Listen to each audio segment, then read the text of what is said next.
لعلہم یتذکرون، تاکہ وہ نصیحت حاصل کریں، غور و فکر کریں۔ اس آیت کے اندر اللہ رب العزت نے مشرکین سے نکاح کرنے کا منع فرمایا۔ میاں بیوی کا جو تعلق ہے یہ کوئی عارضی اور ہنگامی تعلق نہیں، بلکہ میاں بیوی کا جو تعلق ہے اللہ رب العزت نے اس کے اندر بہت ساری حکمتیں اور بہت ساری مصلحتیں رکھی ہیں، اور ان حکمتوں اور مصلحتوں کا تقاضا یہ ہے کہ جب انسان کسی کے ساتھ شادی کرے تو کم از کم دونوں کی جو بنیادی عقائد ہے وہ مشترک ہونے چاہیے۔ اگر دونوں کے عقائد مشترک نہیں ہیں تو پھر ان عقائد کا اثر انسان کے معاملات پر بھی پڑتا ہے، انسان کے اپنے جسم کے اوپر ہی پڑتا ہے، انسان کی اولاد کے اوپر ہی پڑتا ہے۔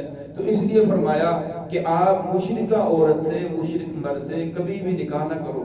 لیکن اسلام نے جو اہل کتاب ہیں، یہود و نصارہ ہیں، ان کے ساتھ شادی کرنے کی اجازت دی ہے، لیکن فرمایا کہ یہ بھی بہتر نہیں ہے۔ آپ یہود و نصارہ سے، اہل کتاب سے شادی کر سکتے ہو، ان کی عورتوں سے شادی کر سکتے ہو، لیکن اپنی عورت یہود و نصارہ کو نہیں دے سکتے۔ ہاں اگر ان کی کوئی عورت ہے تو ان کے ساتھ اسلام نے شادی کرنے کی اجازت دی، لیکن اسلام نے فرمایا یہ اچھا نہیں ہے، بہتر نہیں ہے۔ شادی کرنے کی اجازت کیوں دی؟ کیونکہ اسلام کے جو بنیادی عقائد ہیں، توحید ہے، رسالت ہے، قیامت ہے، ان تینوں چیزوں کو یہود و نصارہ بھی مانتے ہیں، وہ بھی ان کے اوپر ایمان رکھتے ہیں۔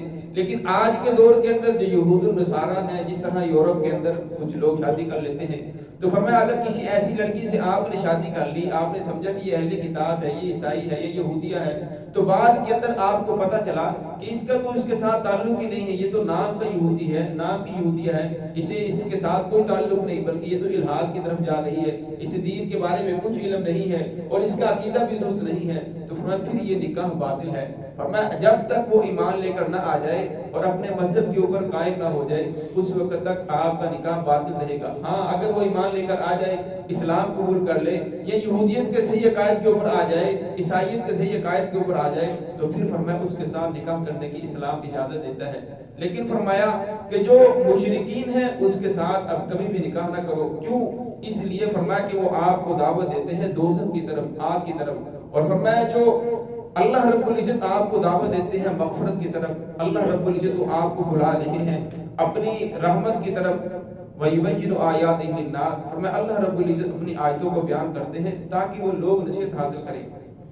اس آیت کے اندر اسی کا اللہ رب تفسیر فرمائی، فرمایا وَلَا تَنكِحُوا الْمُشْرِكَاتِ حَتَّى يُؤْمِنَّ، مشرکہ عورت سے کبھی بھی نکاح نہ کرو اور نہ مشرکین مرد سے، وَلَأَمَةٌ مُؤْمِنَةٌ، اور فرمایا جو مومنہ لوڈی ہے، آج کے دور کے اندر جسے ہم لوگ کمی سمجھتے ہیں، تو کمی کے ساتھ کوئی اپنی بیٹی کا نکاح نہیں کرتا، اور اپنے خاندان جو بڑے خاندان والا ہے چھوٹے خاندان والے کے ساتھ نکاح نہیں کرتا۔ اس دور کے اندر جو لوڈیاں تھیں، بانیاں تھیں، کمی کی حیثیت دی جاتی تھی، تو فرمایا وَلَأَمَةٌ مُؤْمِنَةٌ، جو لوڈی ہے، باندی ہے، یہ اس سے 1000 درجے بہتر ہے مِن مُشْرِكَةٍ، مشرکہ عورت سے، اگرچہ مشرکہ عورت مالدار ہے، حسن و جمال والی ہے، وَلَوْ أَعْجَبَتْكُمْ، ورنہ اس کا حسن و جمال، اس کا مال و دولت تمہیں تعجب کے اندر ڈالے، تب بھی اس کے ساتھ شادی کرنا ٹھیک نہیں ہے، بلکہ آپ باندی کے ساتھ شادی کر لو جو ایمان والی ہے۔